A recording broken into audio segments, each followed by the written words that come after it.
Bismillahirrahmanirrahim. Assalamualaikum warahmatullahi wabarakatuh.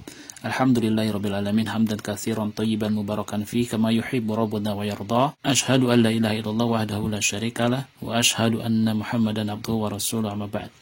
Santri kelas Munada yang semoga Allah Ta'ala muliakan, alhamdulillah kita lanjutkan kembali pelajaran kitab Al-Muyassar fi Ilmin Nahwi. Kita sudah sampai kepada pembahasan tentang mansubatul asma yang keempat, yaitu al-maf'ulul mutlaq. Apa itu maf'ul mutlaq? Di sini mu'alif memberikan penjelasan, al-maf'ulul mutlaq ismun yudkaru ta'kidan lil fi'li au bayanan li adadihi au bayanan li naw'ihi. Maksudnya adalah maf'ul mutlaq adalah sebuah isim yang disebutkan dengan tujuan untuk ta'kidan lil fi'li, untuk menegaskan atau memberikan penekanan kepada perbuatan, au bayanan li adadihi, atau memberikan penjelasan tentang jumlahnya atau bilangannya, au bayanan li naw'ihi, atau untuk memberikan penjelasan tentang jenis dari perbuatan tersebut.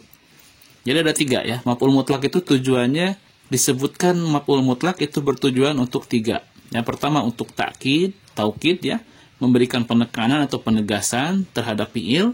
Yang kedua adalah menjelaskan tentang bilangannya, jumlah dari fi'ilnya. Dan yang ketiga menjelaskan tentang jenis dari fi'il itu sendiri. Kita lihat dengan contoh ya untuk semakin menjelaskan.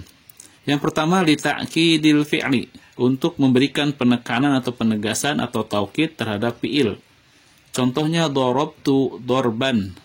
Ketika ada isim mansub, nah ini ya, darban ini adalah isim mansub dan dia merupakan maf'ul mutlaq yang menunjukkan bahwa di situ ada penjelasan tentang penekanan atau penegasan dari fi'il.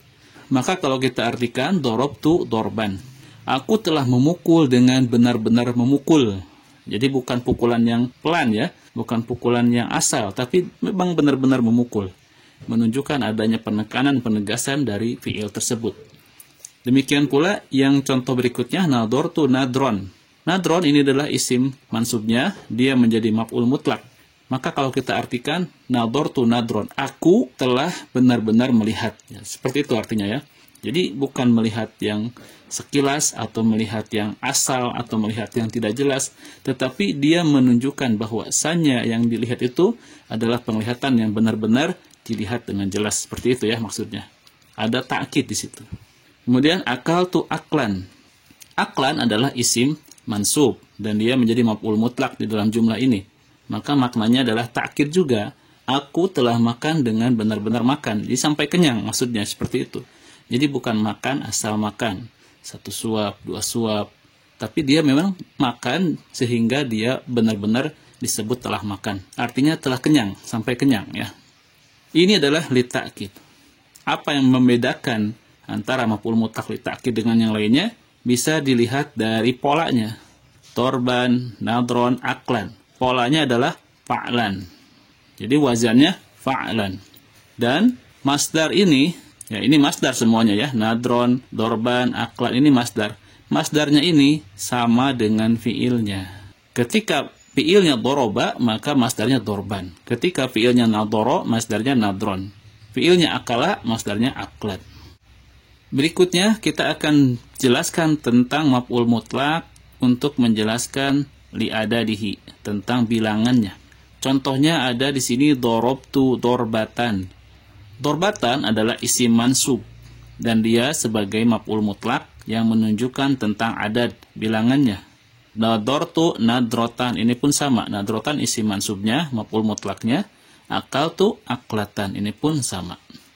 Ketika yang digunakan masdarnya dengan pola ini, dorbatan, nadrotan, aklatan, polanya adalah fa'latan dengan akhiran tak marbutoh, maka ini menunjukkan kepada adad atau bilangan.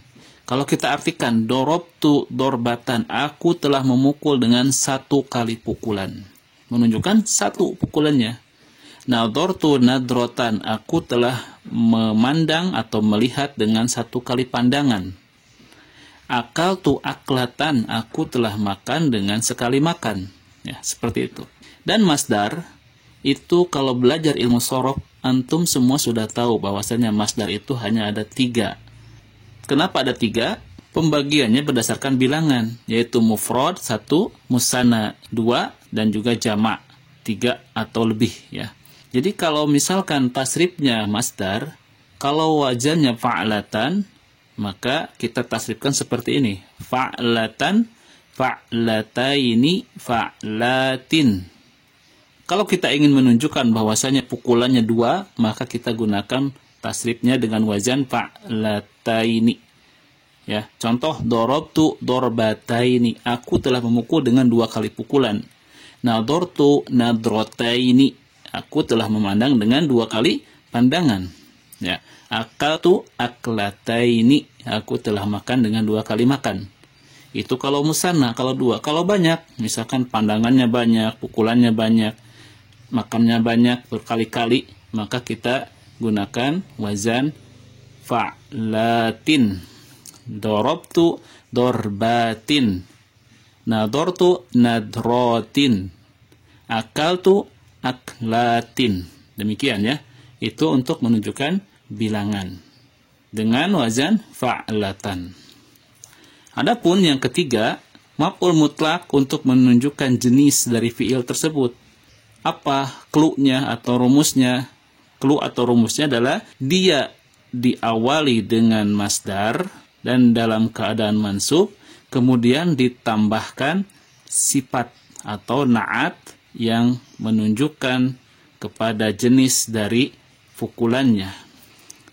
Contoh di sini dorobtu dorban syadidan.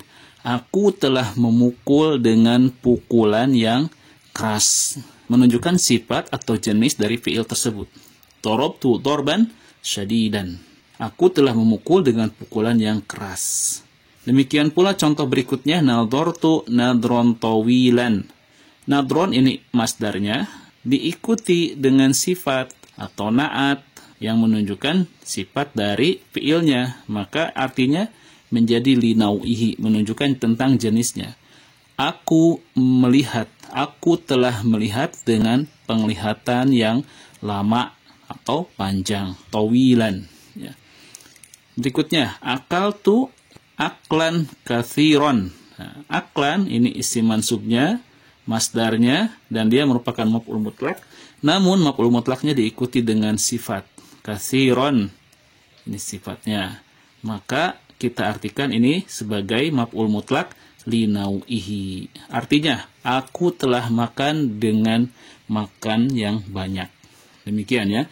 Jadi maf'ul mutlak itu ada 3 penjelasan yang diinginkan ya. Yang pertama untuk menjelaskan atau memberikan penegasan, takkid. Yang kedua untuk memberikan penjelasan tentang adad, bilangannya atau jumlahnya.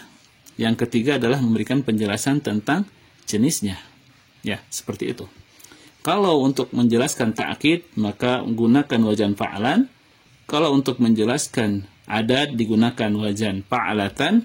Kalau untuk linauihi, maka dia dengan wazan fa'lan, tetapi diikuti dengan sifat atau na'at. Ya, demikian untuk penjelasan tentang maf'ul mutlak. Kita lanjut kepada ketentuan-ketentuan maf'ul mutlak.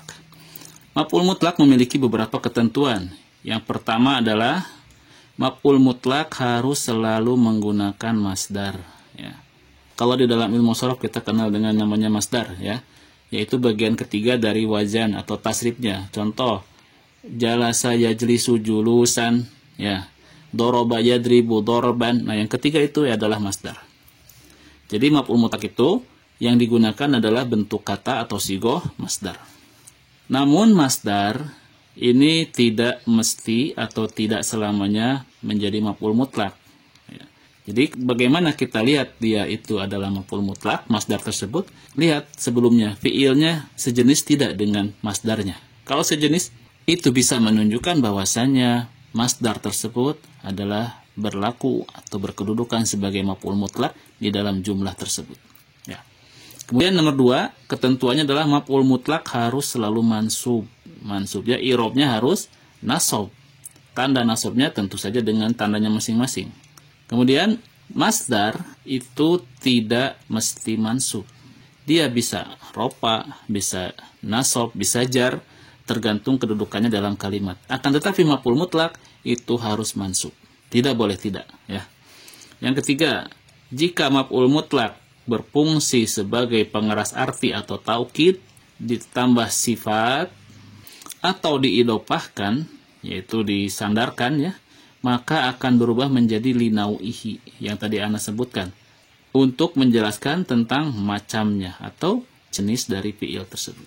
Yang keempat, untuk membuat maf'ul mutlaq li'adadihi yang menunjukkan tentang bilangan, maka digunakan saja wazan fa'latan. Ya. Dorobtu dorbatan. Nah, ini wazannya fa'latan, maka ini menunjukkan li'adadihi tentang bilangan. Itulah ketentuan-ketentuan dari maf'ul mutlaq. Kemudian di sini ada tugas terjemahkan ke dalam bahasa Arab. Ada 5 soal di sini. Nah, tugas antum semua adalah menerjemahkan semua kalimat-kalimat berbahasa Indonesia ini ke dalam bahasa Arab. Tentunya dengan menggunakan adanya masdar dalam keadaan mansub yang dia berkedudukan sebagai maf'ul mutlaq. Ada yang maf'ul mutlaq li ta'kid, yang li adadihi, dan juga ada yang li nau'ihi. Lihat saja artinya. Contoh ini, saya paham, betul-betul paham. Kira-kira ini li ta'kid, li nau'ihi, atau li adadihi? Berkatalah dengan perkataan yang baik. Ini yang mana? Li nau'ihi, li adadihi, atau li ta'kid? Ya. Saya sujud dengan 1 kali sujud. Nah, yang mana ini? Dilihat nanti ya. Saya duduk seperti duduknya ulama. Nah, ini yang mana? Saya berdiri seperti berdirinya tentara. Ini pun masuknya kepada yang mana? Antara 3 tadi. Li ta'kid, li nau'ihi, li adadihi. Baik. Silakan nanti dikerjakan. Di liko akan Anda tanyakan jawaban antum semuanya. Jadi kerjakan sebelum liko, sehingga ketika liko antum tinggal baca saja jawaban yang sudah dikerjakan. Itu akan lebih mempercepat dan memperlancar liko kita nanti, insyaallah ta'ala. Ya. Kalau misalkan belum paham ini bahasa Arabnya apa, silakan lihat kamus ya. Ada kamus yang bisa diinstal di HP, itu yang bisa direkomendasikan diantaranya ada Al-Ma'ani. Ya, silakan nanti antum semuanya download dan juga pasang dan install di HP-nya masing-masing. Tambahan sedikit ya. Di sini tentang masdar. Masdar itu ada 2 jenis. Yang pertama lafdhiyun dan yang kedua ma'nawiyun. Ini maksudnya masdarnya masdar yang dia merupakan maf'ul mutlaq. Di sini contoh jalastu julusan. Julusan adalah masdar dari jalasa. Maka ini disebut dengan lafdhiyun, yaitu sama-sama. Lafadznya sejenis. Kumtu kiyaman. Kiyaman ini adalah masdar dari koma. Yakumu kiyaman ya. Jadi ini sama-sama satu jenis disebut dengan masdar lafdhiyun. Adapun jika masdarnya berbeda dengan fiilnya, maka disebut dengan masdar ma'nawiyun. Contoh di sini qu'udan. Qu'udan ini secara makna sama dengan jalasa. Jadi ini bisa disebut dengan sinonim. Akan tetapi kadang digunakan juga jalastu qu'udan. Ini maf'ul mutlaq, akan tetapi dia ma'nawiyun. Ya. Walaupun beda lafaznya, akan tetapi maknanya sama. Jalasa duduk, qu'ada duduk. Qu'udan adalah masdar dari qu'ada. Kemudian kumtu, aku berdiri. Wukupan, wukupan ini adalah masdar waqafa yakifu. Akan tetapi secara makna dia sama-sama diam maksudnya. Kum berdiri berarti kan dia diam, tidak bergerak, berdiri. Maka wukufan pun secara makna itu sama-sama diam. Ini bisa digunakan juga dengan masdar dari kalimat yang lain dan dia menjadi masdar ma'nawiyun. Ya, itu adalah tambahan saja dari mu'alif ya.